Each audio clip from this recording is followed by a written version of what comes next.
bem-vindos ao Tênis Verde, o podcast mais pseudo-cult da internet. Eu sou a Nathalie. Eu sou o Arthur. E hoje a gente vai falar sobre a segunda temporada de Heartstopper, a série Coração Quentinho do casalzinho gay da Netflix, que a gente já falou na primeira temporada, então se você não ouviu esse episódio, a gente vai deixar linkado aqui embaixo, inclusive porque muitas coisas que a gente falou naquele episódio se aplicam a essa segunda temporada, então vão ter coisas que a gente não vai falar aqui que tá lá. E vamos comentar com spoilers, porque a série é bem curtinha, todo mundo já, quem tinha que assistir, já assistiu, pra gente poder destrinchar aqui o que rolou nessa segunda temporada com esses personagens. E se você não segue a gente ainda, procura lá em todas as redes sociais, @senhor_art, @natfanatic, que estamos produzindo muito conteúdo, principalmente no TikTok, a gente tá produzindo bastante coisa por lá, então segue nós dois, cogita se tornar um apoiador na Orelo, e de novo vou rolar aquela pausa para eu não confundir com a bolacha, e que a gente tem o boletim do Hype lá, nosso programa de notícias, e vão ter também outras coisas saindo por lá, né, então cogita se tornar apoiador para você ter acesso a esses conteúdos exclusivos.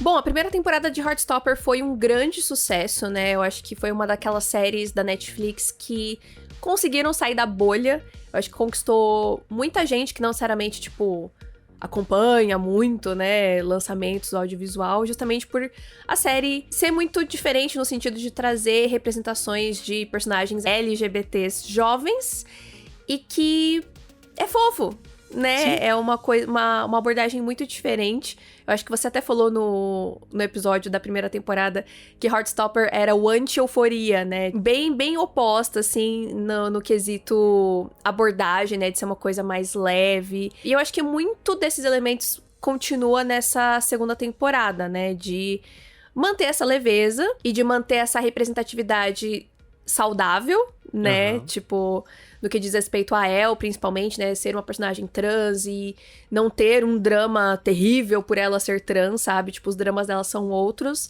Mas essa temporada, ela tenta se aprofundar um pouco mais, né? Tenta ficar um pouco mais séria, né? Em alguns aspectos. Sim. Tenta ser um pouco mais dramática. Você que já leu o quadrinho, você leu até o volume 4, você leu? Sim. É isso, li. Né? Uhum. Você tinha alguma expectativa pra essa temporada? Não. Zero. Não é nem por culpa de eu ter lido HQ, mas é por conta da série mesmo, sabe? Tipo, eu acho que eu até cheguei a conversar com você enquanto a gente assistia ou depois, eu não lembro agora, eu fui mais alinhado com a segunda temporada, dado que eu já tinha visto da primeira. Falei, vai ser mais ou menos a mesma coisa, e no final das contas foi. Ainda prefiro o HQ, e eu acho que, de fato, o HQ só fica mais séria mesmo, abraça esses temas mais pesados, por assim colocar, a partir do 4º volume mesmo. E acaba sendo uma pena, pelo menos na minha perspectiva, de que a primeira temporada adapta o primeiro e o segundo volume, né, da HQ, e aí a terceira tem coisas ali a segunda temporada tem coisas ali pensadas, né, exclusivamente pra série, mas no geral ela adapta só a HQ 3, e aí parece que é muito pouco, sabe? Pelo menos na minha perspectiva. Sim, antes da gente se aprofundar mais do porquê é muito pouco, né, eu acho que uma coisa que deu um contraste muito grande pra mim entre a primeira e a segunda temporada é a questão do visual da série. Eu acho que a primeira temporada foi muito interessante, né, de trazer esses elementos visuais que remetem ao quadrinho, mas que também colaboravam muito com a narrativa. Não só as intervenções visuais, mas todo o aspecto audiovisual da série mesmo, a trilha sonora, a fotografia. E eu achei que nessa segunda temporada não tava ali. Me pareceu uma temporada feita com muito mais pressa, não teve tanto disso nesse aspecto técnico especificamente, e eu trago isso porque, assim, tanto que eu gostei tanto da primeira temporada e gostei tanto disso na primeira temporada, que eu fiz um vídeo só sobre isso, só falando sobre como Heartstopper usava, né, desses elementos pra contar a história, né, os figurinos, algumas mudanças que iam acontecendo com os personagens e tal. E nessa temporada não teve muito, então isso foi uma leve decepção pra mim. Porque, puxa, eles vão pra Paris, sabe? Tipo, tinha todo o potencial pra ter um visual muito mais legal, muito mais diferente nessa temporada. E eu achei, pra não dizer feio, eu achei sem graça. Sim. Eu acho que você Quando eles mesmo estão em falou Paris. que parece que eles jogaram um filtro ali meio sépia, e é isso. Tudo meio sem vida, meio sem cor. Eu não entendi por que eles fizeram essa escolha, sabe? Tipo, não entendi mesmo. Teve só um episódio, eu acho que, se eu não me engano, foi o 6, que tem a festa no quarto. Uhum. Ali eu falei, puxa, aqui eu tô vendo Heartstopper, que eles andam pelos corredores do hotel. Tem algumas coisas dentro da própria festa também que eu gostei muito mais. Assim, foi o único momento da série que eu falei, isso aqui me remete à primeira temporada nessa questão técnica. E até a trilha sonora, que ainda continua bem presente nessa segunda temporada, eu acho que ela não tem tanto uma conexão com a narrativa quanto era na primeira, assim, do que eu peguei ali ouvindo. Então, isso me deixou um pouco triste. Eu espero muito que numa próxima temporada eles voltem com isso.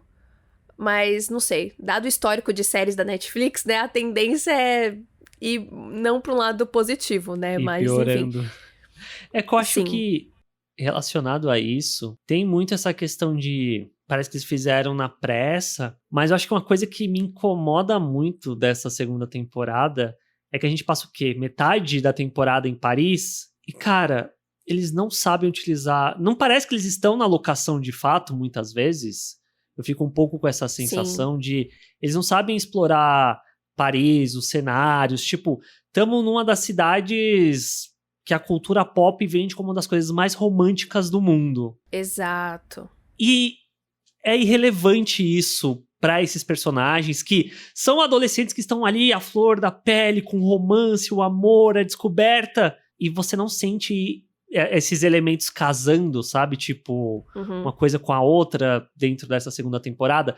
Poderia se passar em qualquer outra localidade que não faria a menor diferença. Eu concordo 100%. A única vantagem dessa viagem pra Paris é a revelação de que o Nick Nelson fala francês, assim, de resto...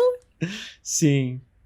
Não faz diferença alguma pra mim, pelo menos. E aí tem isso, né? Essa é uma temporada que ela tenta... Tenta não, eu acho que ela vai, né, pra um caminho um pouco mais maduro, não tão leve quanto a primeira temporada, mas eu acho que isso fica muito concentrado da metade pro final da temporada, o que eu não gosto muito, né? Eu acho que eles poderiam ter explorado melhor alguns personagens e algumas tramas desde o início da temporada, porque, gente, é uma segunda temporada, a gente já conhece a galera. Sim. Então, só vai, entendeu? Já poderia ter entrado em alguns dramas, e aí meio que não tem, ou tem pistas muito sutis, e aí chegou nos últimos, sei lá, 3 episódios, aí tipo, pá, tipo, drama, eu fiquei, gente, mas de onde isso veio, sabe? Onde tava tudo isso? Parece que eles pausaram pra ir pra Paris, e aí quando volta... tem isso daqui, né? Vamos voltar a falar sobre isso. Isso me incomodou um pouco, especialmente porque são personagens interessantes. Eu fico meio receosa de dizer que essa é uma temporada mais séria, mais madura, porque eu não acho que ela é uma temporada mais séria, mas eu acho que ela aborda assuntos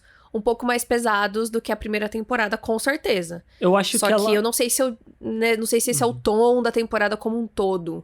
Eu acho que ela é mais séria, mais madura, até onde Heartstopper permite ser, sabe? Ah, sim, mas eu acho que isso também já se tornou uma característica da série, né? Eu acho que a partir do momento que que a gente tem na primeira temporada, eu acho que ela realmente não vai muito... Eu não sinto que é a proposta da série querer ir num nível extremamente profundo de certos dramas. Mas eu acho que tem que trabalhar certos assuntos de uma maneira legal.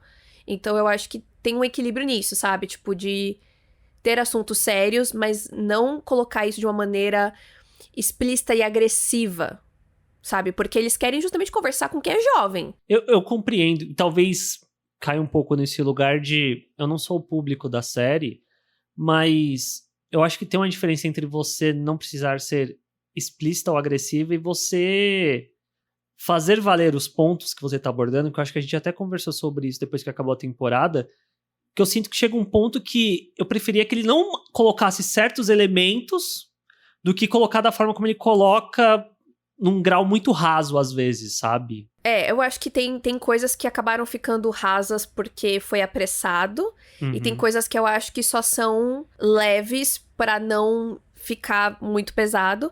Mas eu não sei também se na próxima temporada, tipo, se são coisas que eles quiseram introduzir de certa forma pra trabalhar melhor numa próxima temporada. Ainda vou dar esse benefício da dúvida, A assim, para Nathalie tem um Heartstopper, porque eu paninho gosto assim muito. colorido do Heartstopper ali do ladinho dela. Por enquanto, se chegar na próxima temporada e continuar a mesma coisa, aí eu vou ter que ser um pouco mais rígida. Mas eu concordo com você, eu acho que tem... a gente vai entrar melhor nisso, mas eu acho que pelo menos o plot da Darcy, eu acho que ele acabou ficando um pouco raso. Já o do Charlie, eu acho que ficou um pouco mais redondo. Eles demoraram pra falar o que era, mas quando eles falaram, eu acho que eles trataram de uma maneira mais bem trabalhada, ao meu ver. Se diz em relação à introdução do tema. Sim, a própria questão do Isaac também eu acho que foi uma grande introdução. Eu tô esperando, na verdade, que seja só uma grande introdução e que vai ser mais trabalhado na próxima temporada. A do Então, Isaac não sei, acho que tem que ver, né? eu tenho questões com a introdução do Isaac. Então vamos falar sobre isso. Vamos lá.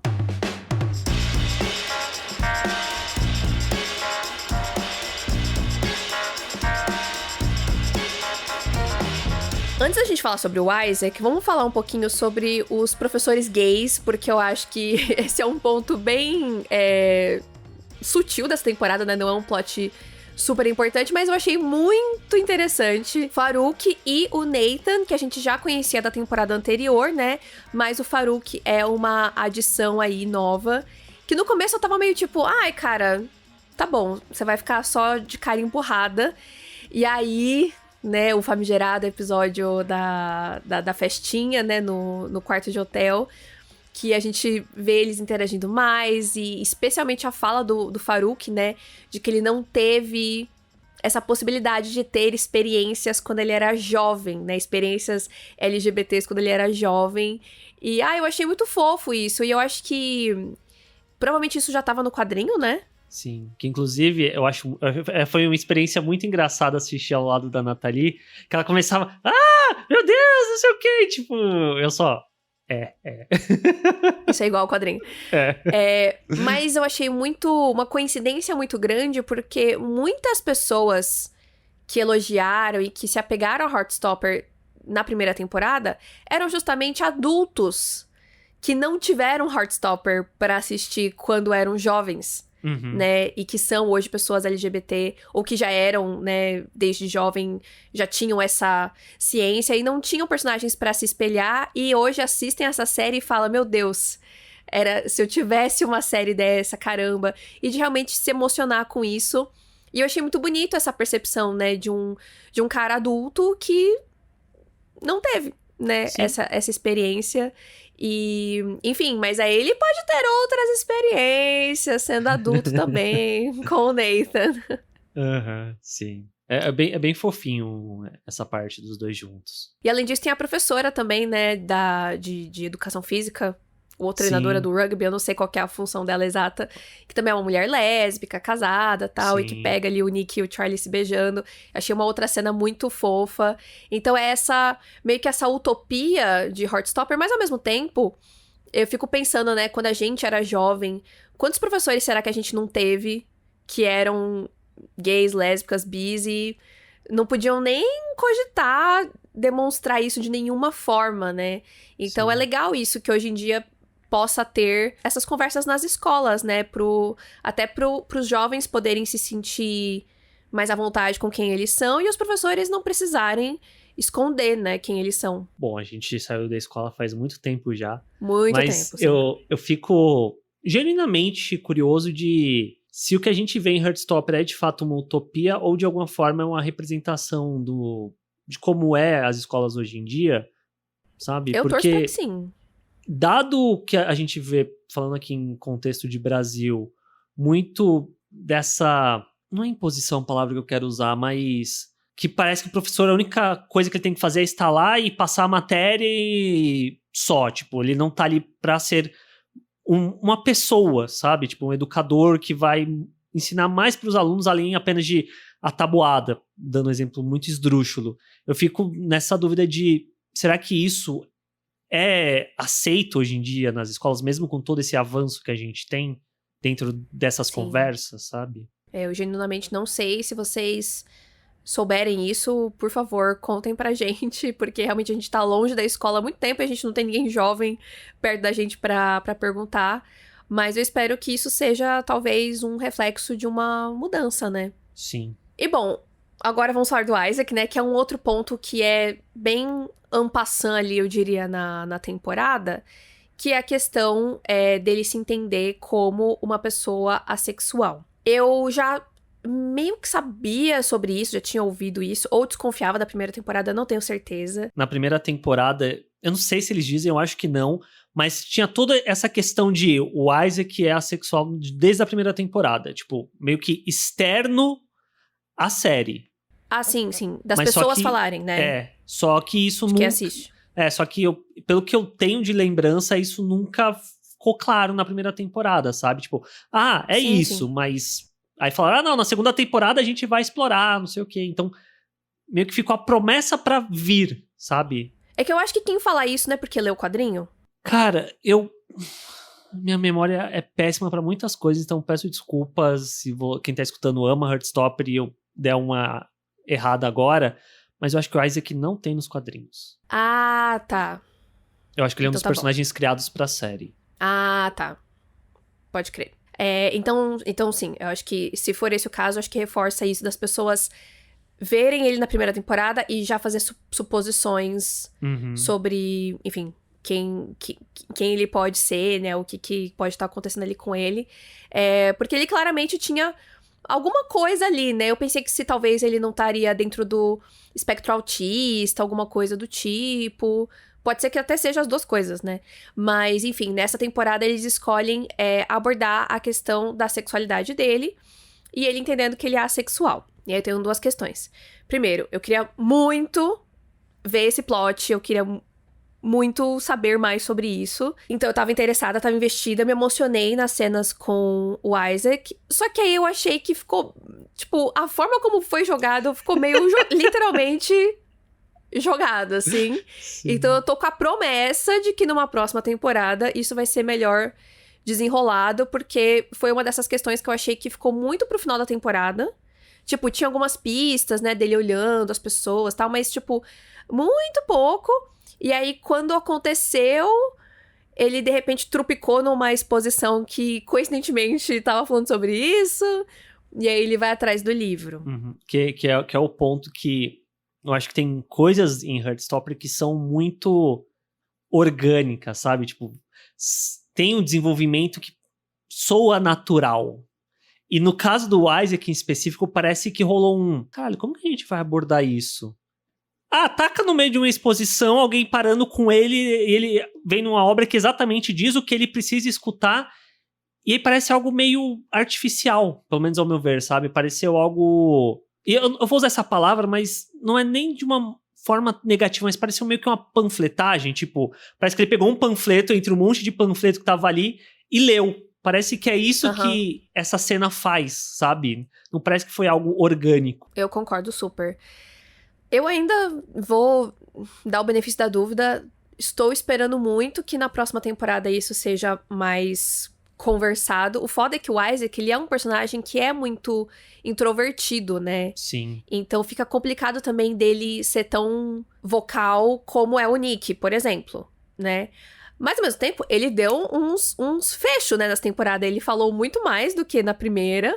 E até ele dá aquele momento ali que ele explode um pouco com os amigos. Fala, porque nem todo mundo tem que tá com alguém, papapá. Então, assim, eu acho que ele tem a possibilidade dele hablar. Sim, de certo modo, eu acho que a segunda temporada torna ele um personagem. Eu não lembro se eu falei isso na primeira, mas na primeira parecia que ele era alguém que tava ali só lendo o livro. E era só. Como é a Tori, né? A Tori também é meio que essa vibe. Tipo, tá ali, é uma caricatura... E serve pra momentos específicos. Eu concordo super. Eu acho que nessa temporada ele se tornou um personagem mesmo. Eu tava adorando ele com o menininho lá. Eu adorei aquele moço. Acho que esse que é o James. Tô com algum James na cabeça. Eu acho que esse era o James. Mas enfim, o mocinho ali que gosta dele. Eu adorei esse personagem. Eu achei ele muito fofo. Uma pena que, enfim, acabou que ficou tudo muito triste. Mas, quem sabe, né, na próxima temporada... o Isaac possa entender melhor o que tá acontecendo com ele, que essa que é a questão, né? A assexualidade, ela é muito complexa e tem muitos caminhos. Então, o Isaac, ele pode ser assexual, né? Uma pessoa que não tem atração, né, sexual, mas ele pode ser ainda uma pessoa romântica, né? No sentido de ele querer ter um relacionamento, ele se apaixonar. Às vezes não é o James, mas pode ser outra pessoa, enfim. Ou não, ou o Isaac vai ser assexual e aromântico.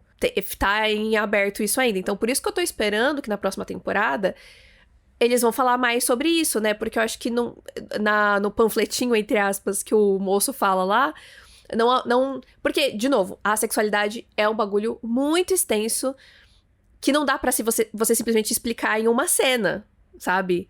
Então, partindo do princípio que o Isaac pegou aquele livro lá, que existe de verdade, inclusive, que é um livro que vai falar sobre isso de uma maneira bem profunda, quem sabe o Isaac não conta mais pra gente na próxima temporada sobre isso, né? Porque eu acho que é um assunto muito interessante de trazer. Uhum. É uma coisa que, pessoalmente, pra mim, interessa muito. E eu acho que é muito legal que Heartstopper tá pegando isso, né? Tipo, beleza, a gente já falou bastante sobre ser bi, ser gay, ser lésbica, vamos explorar outras questões, né? Sim, eu até pesquisei aqui porque eu tava com isso no fundo da cabeça e, de fato, acho que eu comentei isso com você antes, se não, agora vem a informação, que a Alice Oseman, que é a autora de Heartstopper, ela se identifica como aromântica assexual. Sim. Então, dá pra dizer de alguma forma que talvez o Isaac seja um personagem que seja muito um avatar de quem ela é também. Tipo, e até talvez por esse sentido que ele foi criado especificamente pra série também e tal. Sim, porque ela tem um outro livro que se chama Loveless, né? Aqui no Brasil ficou Sem Amor, o título. E é com uma personagem que é assexual e aromântica. Mas eu não sei, me perdoem, fãs de Heartstopper, eu não sei onde que ele se encaixa nesse multiverso dos livros da Alice. Mas pode ser que seja isso, tipo, como... né, talvez ela não saiba se em algum momento ela vai poder adaptar os outros livros dela, então ela já optou por colocar, né, essa trama no Isaac. Mas acho que vai ficar pra próxima temporada de qualquer forma. Mas é isso, quem sabe, né, pelo menos essa menção já ajude muitas pessoas a se identificarem, se sentirem ali vistas, se sentirem ouvidas e pesquisar mais sobre isso, né? Sim, ter o primeiro passo, né?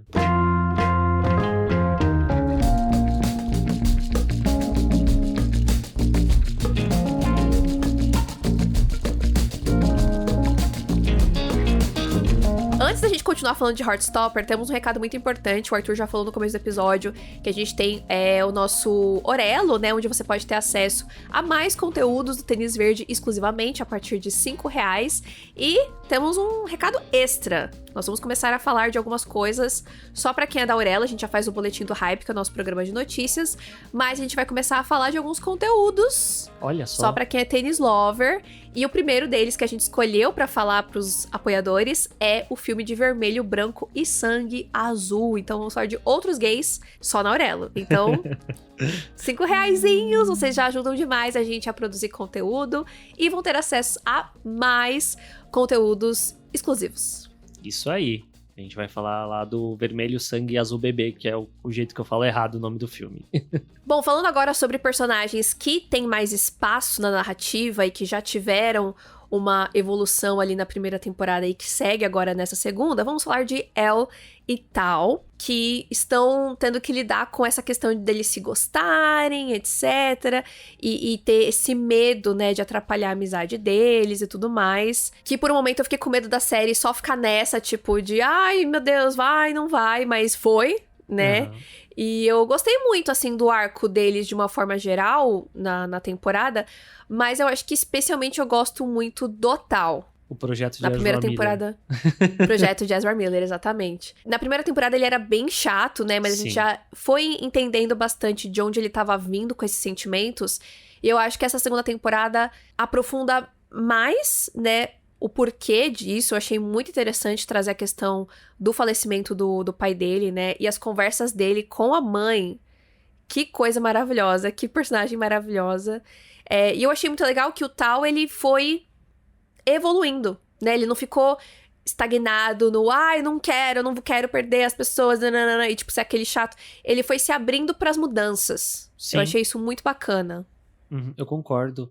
Ele foi se tornando, do jeito dele, um personagem mais gostável, né? Porque na primeira temporada Nossa, era com certeza. muito tipo, nossa, que porre de personagem. Na segunda, não. Ele vai tentando, acho que isso que é o mais interessante dele, tipo, ele tenta, sabe? E o fato dele ter Sim. cortado o cabelo já ajudou muito. Aquele cabelinho era um pouco questionável. E eu achei muito legal isso, sabe? Dessa cena do primeiro encontro deles. E de não ser perfeito, né? Mas de trazer... De não ficar só tipo, não vamos fazer um encontro perfeito, vamos fazer uma coisa dar errado. Mas de trazer um questionamento muito legal disso, de você gostar da pessoa e aí você quer fazer tudo por ela, só que tipo, mas e você? E o que Sim. você quer? Você vai mudar pela pessoa, mas então a pessoa não gosta de você. A pessoa gosta dessa personalidade que você tá criando pra ela.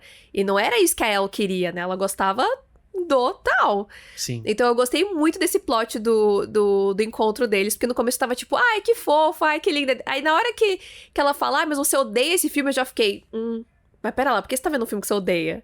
E aí vai falar mal do filme depois, tipo... Então eu gostei muito disso, de explorar essa coisa meio conflituosa ali deles serem amigos, mas aí essa mudança pra serem, né, um negócio romântico e como lidar com isso, eu achei bem legal. E muito disso, né, é coisa de adolescente, mas não se restringe à adolescência de você tentar entrar em uma caixinha de que não é você, pra você se adequar pro que a outra pessoa quer, sabe? Ou Sim. porque você imagina que a pessoa queira isso e tal.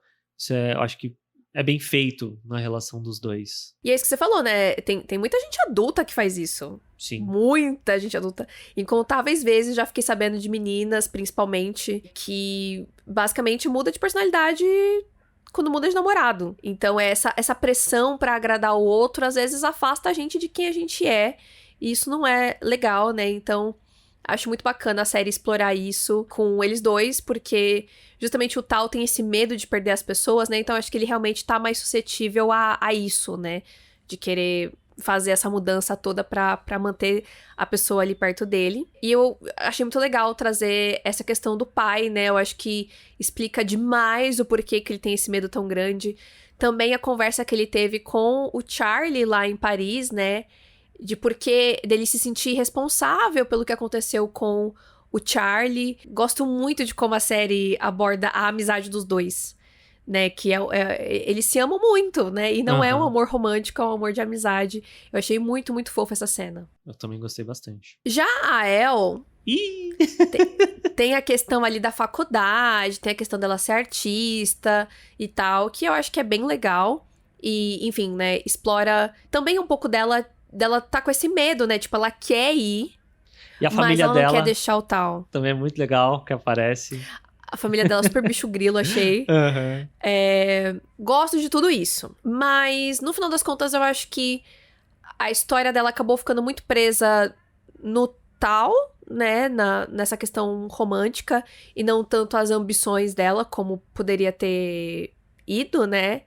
E teve uma questão que já era uma coisa que eu percebi ali de leve na primeira temporada, mas acho que por nessa segunda ela ter muitas cenas e cenas um pouco mais dramáticas com o ator que faz o Tal, ficou meio gritante o quanto essa atriz é bem inexperiente e um tanto quanto ruim, assim, tipo, Sim. em expressar emoções com as suas expressões faciais. A atriz em questão se chama Yasmin Finney. Se eu não me engano, Heartstopper é o primeiro trabalho dela também, né? Eu acho que é importante pontuar isso. Sim. Mas, né, tipo... Não, claro, tem pessoas que arrasam nos seus primeiros trabalhos, mas enfim, porque se eu não me engano, ela é tipo influenciadora. E aí chamaram ela pra participar da série. Sim. É isso que eu sei, me corrijam aí, me mandem mensagem se eu estiver errada. Eu acho que é isso perdão, mesmo. mas eu lembro até dela contar em histórias em vídeo, no TikTok dela, falando sobre isso. E assim, o problema dela nessa segunda temporada é isso que você falou, que tem alguns momentos que talvez seja mais difícil, porque tem que passar nuances na atuação, né, de confusão, frustração, que ela não consegue passar. Então, ela tá ali com o Tal, porque não quero ficar com você, sei lá o quê. Isso foi um erro. Só que ela não passa nenhuma emoção na entonação dela. E aí parece meio robótico, sabe?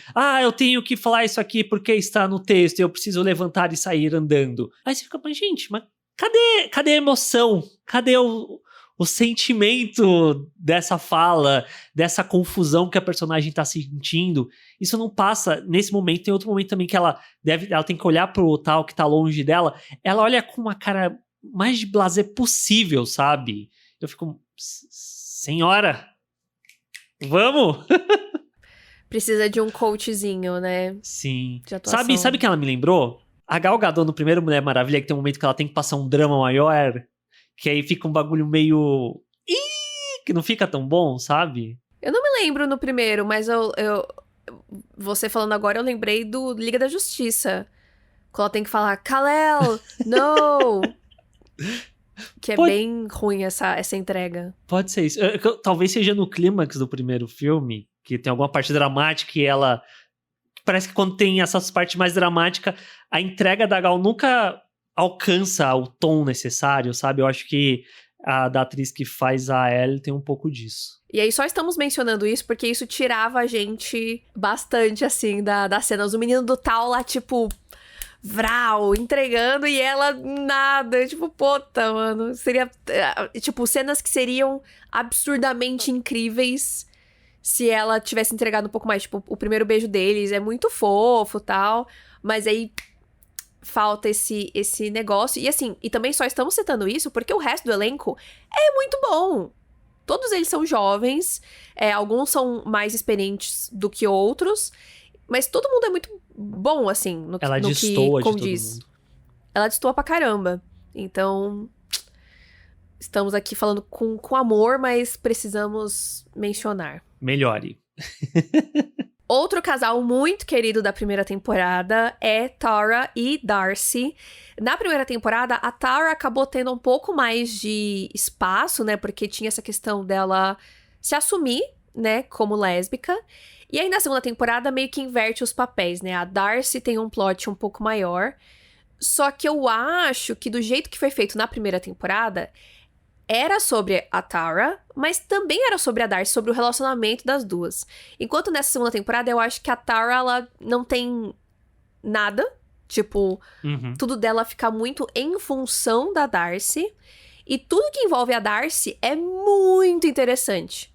Mas muito deixado pro último segundo. Literalmente pro último episódio, né? E isso me incomodou bastante, porque eu acho que tudo que envolveu ali com ela, eu consigo enxergar claramente tudo que poderia ter acontecido ao longo da temporada. De cenas que a gente poderia ter visto dela com a mãe, de pistas que a gente poderia ter recebido de que a mãe dela daria teria essa reação tão extrema, né? E de expulsar ela de casa. E aí eu queria ter me entregado um pouco mais pra emoção ali no final, só que eu tava muito incomodada pensando, gente, mas por que vocês não distribuíram melhor essa trama durante os outros episódios, pelo amor de Deus? Sim. Ou até na temporada anterior, sabe? Eu acho que eu comentei isso com você quando acabou. Parece que eles querem guardar essa coisa pro final, só que, ao meu ver, é algo meio sem peso. Porque exatamente, tipo... Não foi algo construído. E nem que fosse, tipo, guardado pro último episódio. Tem coisas, séries, filmes que guardam uma revelação pro final e tal. Só que quando vem, é tão em cima da hora e é tão abrupto que perde qualquer impacto dali pra frente também, né? No termo de construção mesmo. Porque eu acho que o último episódio fica muito em torno disso de a Darcy sumiu. Onde está a Darcy? Não sei o que, tal, que isso eclipsa qualquer outra coisa relacionada a esse plot, sabe? Mas, dito tudo isso, eu achei interessante porque, como a gente falou, né, Heartstopper é essa série que tudo é lindo, tudo é perfeito, mas na verdade não, né? A série se permitiu ir pra um lugar um pouco mais não tão perfeito assim, mas eu acho que também é importante ter isso, porque a vida real não é perfeita, né? Eu acho que é incrível que a gente tenha exemplos tão positivos, como, por exemplo, tipo, a cena do Nick se assumindo pra mãe na temporada passada. Eu ouvi vários relatos de várias pessoas, tipo, nossa, eu queria que tivesse sido assim comigo, não foi assim comigo foi terrível e tal. Mas legal que tem esse exemplo no audiovisual. No que diz respeito a Darcy, eu acho que é interessante ver isso, a gente ver isso que é muito triste acontecendo, mas também mostrar que ela encontrou nesse grupo de amigos uma família, né? São eles que acolheram ela, tal. Então, é uma coisa triste, mas a gente não termina a temporada num tom sombrio, sabe? Tipo, a gente termina a temporada num tom super bonito, emocionante e legal. Então, eu acho que é bacana ter esse exemplo também de, olha, você pode estar aí na sua casa e pode estar tudo uma merda, mas você pode ser acolhido de outras formas. Eu acho que a Ellie vai ter que fazer um update lá na pintura dela, né? E botar todo mundo, né? É.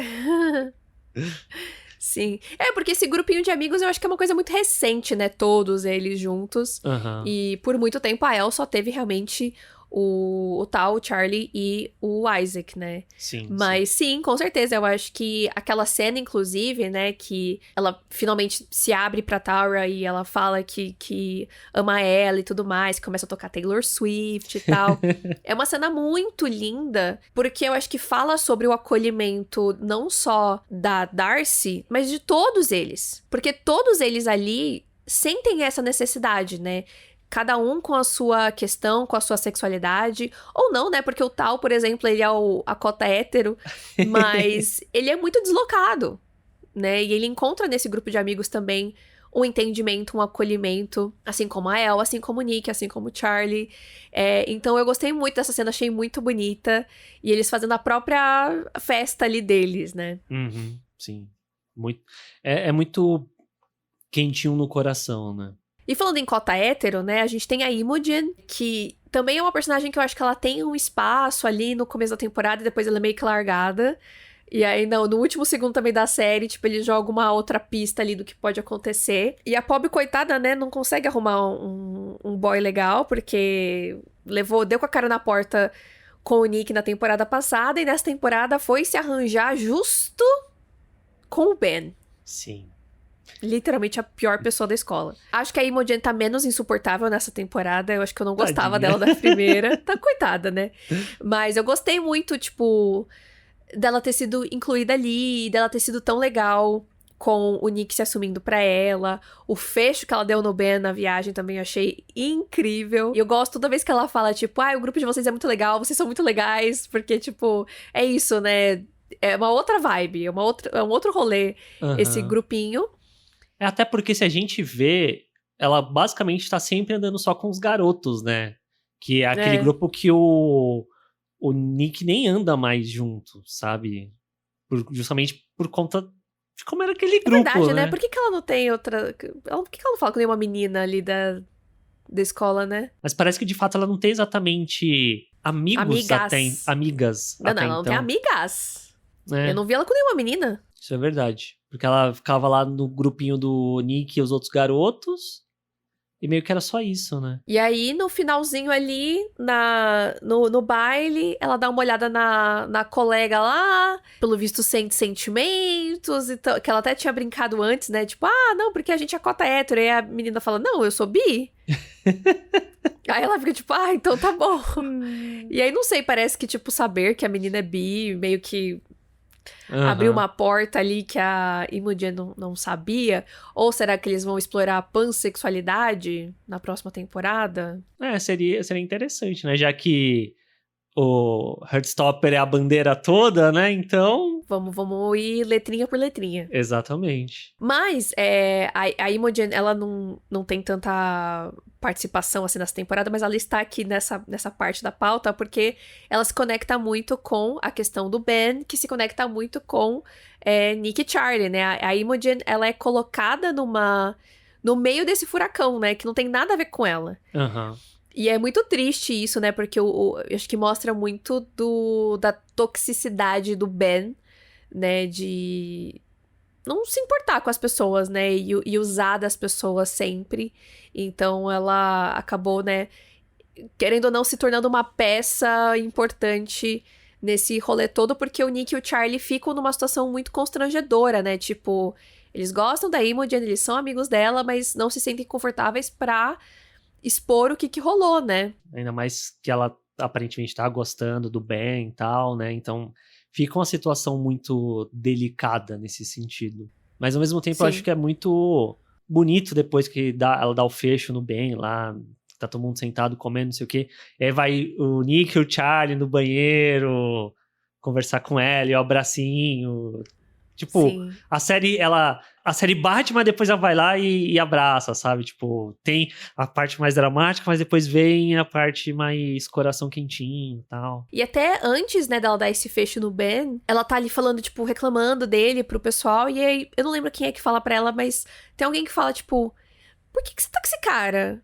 Porque não parece que você gosta dele também. Uhum. Então eu acho que pode explorar uma questão aí da própria insegurança da Imogen também, ou talvez alguma coisa a ver com a sexualidade dela, Uhum. e uma necessidade de, né, namorar caras pra tentar reafirmar alguma coisa, né? Então Sim. acho que Eu acho pode que tem ser potencial. que tenha caminhos aí. Tem potencial, até porque isso até pensando em pessoas que eu conheço que eu não nem tenho mais tanta proximidade hoje em dia, se é que eu tive alguma vez na vida, mas disso de parece que não consegue ficar sozinho, sabe? Tipo, tem que sair de um relacionamento e entrar em outro logo em seguida, que parece que rola essa insegurança de ficar sozinho e tentar entender quem você é sem ninguém, sabe? Eu sinto que a Imogen, desde a primeira temporada, ela tem um pouco essa insegurança, sabe? Parece que ela tá tentando sempre estar junto de alguém.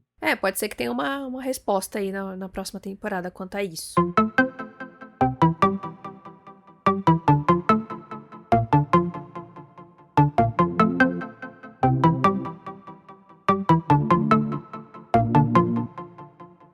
E bom, para encerrar, né, vamos falar sobre o maior casal que temos, que é Nick e Charlie, que agora são um casal mesmo, propriamente dito, apesar de ainda não estarem assumidos, né? E é muito bonitinho. Eu vi um vídeo no TikTok muito interessante de um menino que tava falando sobre essa cena de abertura, né? Que mostram eles se beijando em vários momentos, juntos e tal.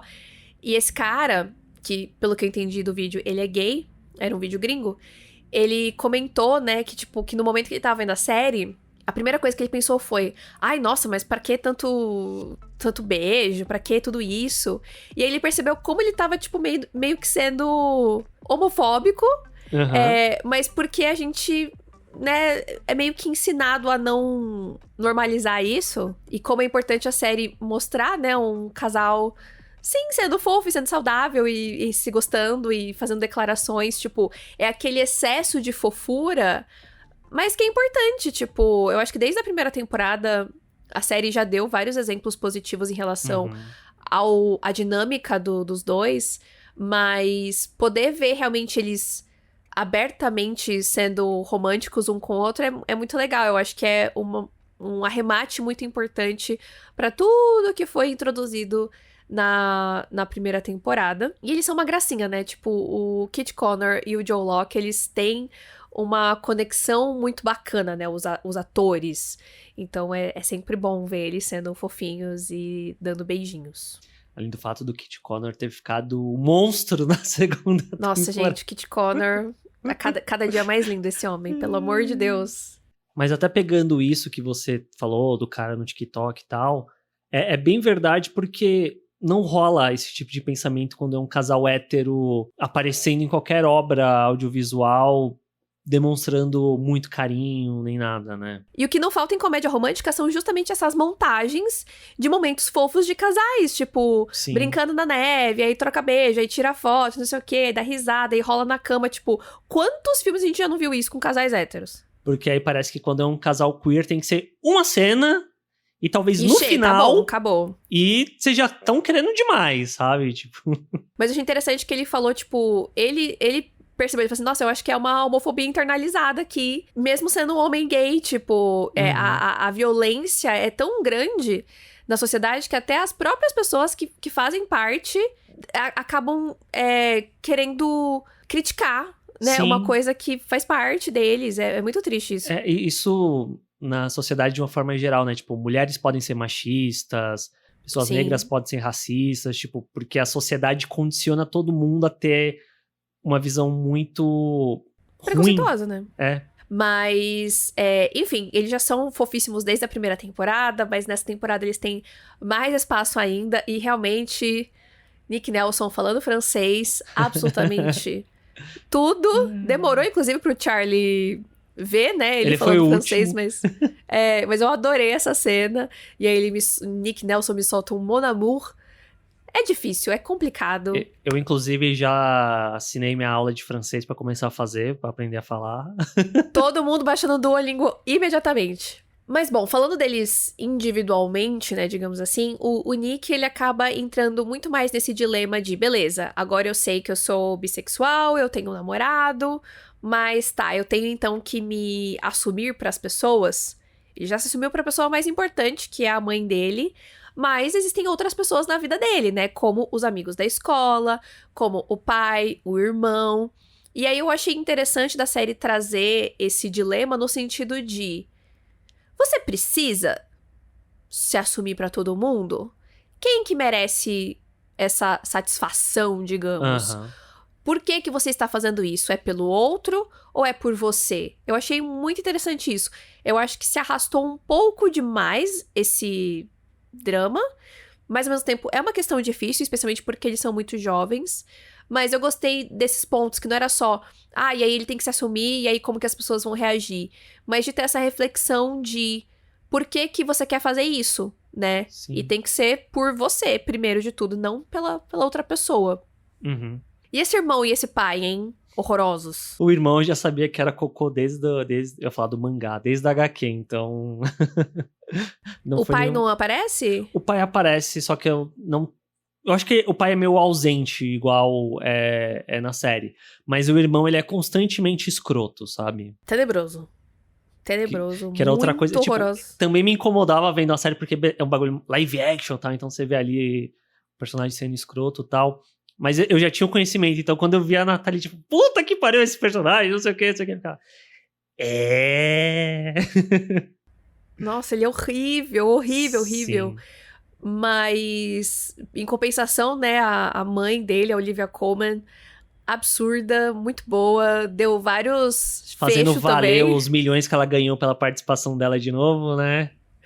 Sim, eu gostei muito, eu achei que ela participou bem mais nessa temporada, tipo, mais ativamente, assim, sabe? De ter mais... Sim, é porque, se eu não me engano, na primeira temporada a gente só descobre que é ela perto do final, não? Não. Não? Ela aparece, acho que no primeiro ou no segundo episódio, que ela vai buscar o menino na escola. Ah, tá. Então, então esquece. É que eu tava com uma coisa do embargo na época que eu assisti a primeira temporada. E Não, tinha isso mesmo, que não era pra... Não tinha Pra sido revelar. divulgado que era ela.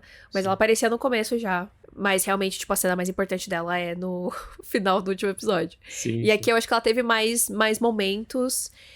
E sempre sendo essa, né, essa âncora, eu sinto, pro Nick, né? Uhum. De, tipo, de ter esse apoio, porque realmente, né? Com esse pai, com esse irmão, pelo amor de Deus. Sim. E é muito engraçado isso, como... Eu não diria que é num lugar oposto, porque eu acho que não chega nesse ponto, mas como é a relação da Olivia Colman, que a gente já assumiu que esse é o nome da personagem, com o Nick, em comparação do Charlie com os pais, da forma como eles lidam ali com a situação dele estar com o Nick e tal, como eles lidam de uma forma diferente, sabe? Eu achei isso interessante porque, assim, por mais que os pais, tipo, pro Charlie não tem esse problema, né? Ele já é assumido pros pais. Mas eu acho que os pais, a impressão que eu tive, pelo menos, eu acho que eles têm muito medo De do acontecer Charlie se tudo de novo. magoar. Exatamente. Então, eu acho que eles já ficam, tipo... Eles não conseguem confiar no Nick, porque eles não conhecem esse menino, não sabem o que... Né?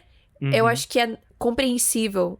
É compreensível eles se sentirem dessa forma, dado tudo o que rolou. Por isso que eu acho que é tão importante a cena do jantar, né? Que junta todo mundo ali. Pra eles verem, tipo, não, ele é uma boa pessoa, ele se importa comigo, ele tá aqui, né? E obviamente que tem o drama também dos meninos não fazer a porra da lição, entendeu? Pra entregar, porque quer ficar namorando. Então, assim, tipo, porra, qualquer pai ia fazer isso. Tipo, querido, sem namorico, você tem que entregar os trabalhos da escola. Sim. O que é muito engraçado, né? Porque a gente com 30 anos nas costas, a gente não se identifica mais com isso. Mas a gente compreende.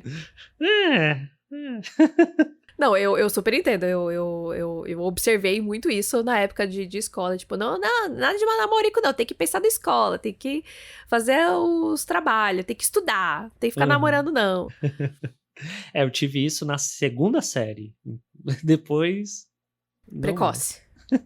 E essa questão do Nick se assumir também tá muito atrelado, não só ao fato, tipo, se ele deve ou não, dele, né, ficar com medo das pessoas descobrirem e tal, mas também porque há uma preocupação de fazer jus ao Charlie, né, de tipo, de não ficar tratando o Charlie como um segredo. Por Uhum. mais que eu acho que o Nick já provou vez após vez que ele não é o Ben, né, e que ele não tá escondendo nada por ser escroto, mas porque é difícil e tal, e ele compensa, né, com o Charlie em vários momentos, eu acho que, né, fica uma pressãozinha assim, né, de tipo, ai, putz, mas eu.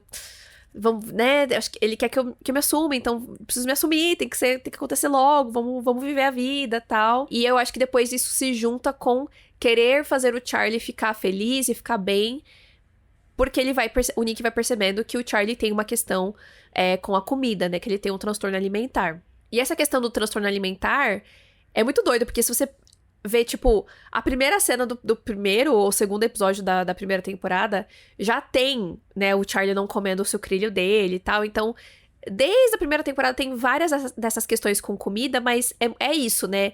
É tipo, ai, vamos comer não sei o quê? Ele, não quero. Ah, você nem comeu? Ah, não tava com fome. Tipo, é por cima. E aí Aham. nessa temporada eles voltam com essas pistas, mas vai ficando mais e mais claro.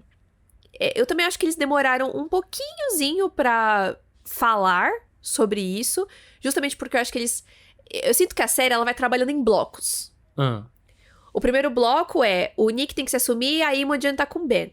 Aí depois tem o bloco Paris. Aí depois tem o bloco Charlie, transtorno alimentar, Darcy, problema com a família, Isaac é assexual, sabe? Tipo, ao Entendi. invés de distribuir essas tramas por todos os episódios. Isso Uhum. me incomoda. Então, eu achei que meio que do nada, tipo, o Nick percebe, sabe? Tipo, sendo que isso é uma coisa que tá acontecendo já há um bom tempo.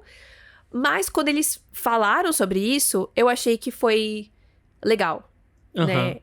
Quando eles têm a conversa lá no Louvre, eu achei uma conversa super importante. E principalmente a conversa do último episódio, eu achei que abordaram de uma forma muito, muito, muito boa. Eu não quero falar o que vem posteriormente, mas eu acho que esse é um dos poucos pontos, de uma forma geral, que não me incomoda na segunda temporada disso, de desenvolvimento, porque, beleza, tem as pistas, os detalhes que vão sendo colocados, e eu acho que isso ajuda a ser o primeiro passo na hora que chega a revelação e eles falam sobre isso, e tendo a consciência de que isso é tratado no quarto volume da HQ de uma forma importante, por vezes até triste, sabe? Eu sei que isso vai continuar sendo explorado, vai continuar tendo consequência para a história, sabe? Então acho que é Sim. algo bem feito nesse sentido. Até porque nada foi resolvido, né? Sim, sim. O que tá acontecendo aqui é que o Charlie, ele tá tendo alguém pra falar sobre isso. É muito preocupante o Charlie guardar as coisas, né? E Sim. não falar, e falar, não, mas tá tudo bem, tá tudo bem, tá tudo certo. E na verdade, não. Tá tudo terrível, né, internamente. Então, eu acho que esse é um primeiro passo muito importante dele falar. E não lidar com isso sozinho. E isso não só em relação a essa questão em particular, mas o Charlie, de uma forma geral, ele é um personagem que ele se diminui muito, ele guarda muito tudo que ele tá sentindo pra não desagradar os outros. E principalmente o Nick, né? Tipo, não, porque tudo tem que ser sobre o Nick. O Nick, o Nick, o Nick, o Nick. E ele deixa de tentar lidar com sentimentos e com essas dores que ele tá carregando também, sabe? Parece que tudo que foi acontecendo com ele desde o Ben, ele foi meio que só engolindo, trancando, e isso é algo humano, tem uma hora que isso explode, Uhum. e nem sempre é de uma forma positiva, né? A gente sempre fala muito isso, né? De tipo, não, porque não pode guardar, tem que falar, mas. Puxa, às vezes é tão difícil, né? É tipo, às vezes é muito assustador a gente ter que encarar algumas coisas. Então, Sim. é um sentimento muito identificável também. Especialmente porque, como a gente entende mais, né, na conversa que ele tem com o Nick no final, ele passou por um trauma muito grande com a questão do bullying. E é isso, eu acho que ninguém tá preparado exatamente para o que vai acontecer quando você passa por uma situação traumática. Sim. E até, assim, eu pelo menos nunca tinha visto uma história que colocava o transtorno alimentar nesse contexto. Né? Primeiro começa que o Charlie é um menino. Geralmente eu vejo histórias que falam sobre isso, que são meninas, né? E que envolvem muito essa questão da pressão estética, etc. E do Charlie é muito diferente, né? Pode ser que seja ignorância minha e eu que não tenha conhecimento, mas pra mim é uma coisa muito nova de ser meio que esse reflexo desse trauma que ele passou e que se reflete dessa forma nele, na mente dele, no corpo dele. Então, o que é uma coisa muito complexa, Sim. né? Acho que até um pouco mais complexa. Mas eu acho que é isso, tipo, é um primeiro passo. Tipo, beleza, ele falou sobre isso, mas as coisas ainda estão lá, né? Ele ainda se sente dessa forma. É um trauma, são questões que aparentemente ele nunca tratou, né? No final das contas é aquilo, tipo... Terapia! Que basicamente 90% das obras audiovisuais no atual momento que envolvem algum trauma seriam parcialmente resolvidas se pelo menos o personagem começasse a fazer terapia em algum momento, sabe? Não sei se isso vai ter, né, no quadrinho, mas já estou ansiosíssima para na próxima temporada o Nick falar, então, querido, e uma terapia, hein? Quem que vai ser a atriz britânica que vai fazer a terapeuta, hein? Esse papel é bacana, esse papel vai ser cobiçado. Phoebe Waller-Bridge. Não, mas ela não... Ela é muito engraçada pra ser... apesar de que poderia ser uma coisa interessante também, né? Uma psicóloga meio... fora do padrão, né? Mas enfim, vamos ver o que vem aí nesse sentido. De qualquer forma, eu acho que o Charlie... Eu sinto que ele tá muito na merda nessa temporada. Tipo, ao mesmo tempo que ele tá super feliz, ele tá com o Nick, eu sinto ele muito triste. Assim, tipo... Porque é isso, não adianta você ter o melhor namorado do mundo e tal, não sei o que, se por dentro tá tudo uma bosta, né? Tipo, sim. Não é namorar com o Nick que vai resolver os problemas dele. Então eu achei legal dele ter dado esse passo. E também, outro fecho que o Ben levou, né? Do próprio Charlie, que eu tava ficando desesperada nessa cena quando o Ben chegou lá, começou a falar um monte de coisa, se desculpar, não sei o que, eu fiquei tipo, não é possível que essa série vai dar um arco de redenção pra esse cara, tipo, eu já tava putalhaça, e aí o Charlie hablou, eu falei, nossa, yes! Mas fale mesmo, assim, porque é isso, assim, todo mundo tem os seus problemas, e o Ben também tá se entendendo lá, mas nada justifica o que ele fez com o Charlie, o que ele fez com a Imogen, e com certeza que deve ter feito com outras pessoas. Tipo, não tem desculpa, cara. Não tem desculpa e ninguém tem obrigação nenhuma de perdoar uma pessoa que causou mal a você, sabe? Nesse nível. Porque eu acho que o Ben faz muito isso até pra buscar não é uma desculpa, mas uma validação. Sim. Exato, ele quer... Se o Charlie perdoar ele, então ele tá tudo certo, entendeu? Sim. E não é isso. E eu acho que é muito... É mais um exemplo de toxicidade dele, de colocar nas mãos do Charlie esse perdão, sabe? Essa responsabilidade. E Sim. tipo, não, cara, você tem que se virar sozinho. Não coloque essa responsabilidade na minha mão. Não me procure, não me enche o saco. Sim. E aí, seu merda. E aí tinha que o Nick virar e dar um socão e falar, Nossa, vamos embora, mon amour. Eu queria tanto que ele tivesse virado, mas tudo bem, né? Temos que ser paz e amor, mas queria que tivesse... Nossa, na verdade, teve isso também, né? Que o Nick teve que interagir com o Ben vez após vez nessa temporada. Um santo, né? Esse homem, porque aturou poucas e boas e não meteu a mão na cara do Ben. Um Nick, príncipe, um maior lorde. que temos. Nossa, eu não teria essa compostura que ele Imagina teve. o Nick como o príncipe de A Pequena Sereia também. Putz, mas aí você me complica, né? O Jonah é uma graça também. Tá tudo certo. Cada um... O Kit Connor vai poder ter a oportunidade de fazer outros papéis, vários, com certeza. Com certeza ele deve ter recebido, já depois da primeira temporada, ele deve ter recebido 1 trilhão de oportunidades e ele deve estar escolhendo muito bem. Assistam Rocketman!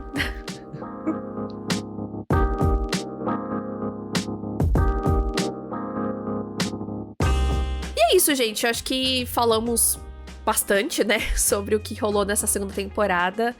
Não acho que é uma temporada perfeita, como eu falei, eu sinto bastante falta da questão artística da série, mas eu acho que ela continua tendo esse papel super importante de representatividade. Foi uma delícia assistir, só que eu acho que a primeira temporada ainda é muito emblemática pra mim. Eu acho que a segunda, ela tá lá, vamos ver se a terceira consegue superar o que a primeira fez pra mim no meu coraçãozinho. Espero que vocês tenham gostado deste episódio, do nosso papo. A gente vai deixar, como sempre, aqui a caixinha no Spotify pra vocês mandarem as opiniões de vocês. Acho que vou deixar uma enquetezinha também pra vocês votarem qual personagem vocês gostaram mais. Enfim, vamos interagir aí. E vocês podem interagir com a gente também no nosso Instagram, @TênisVerdeCast, ou no Twitter, ou nas nossas redes pessoais, NathFanatic e Senhor_Art. A gente faz os nossos conteúdos individualmente também. Você pode assistir eles no Instagram e no TikTok. E nos ouvir aqui toda semana papeando. E é isso, né? Nos vemos na semana que vem, gente.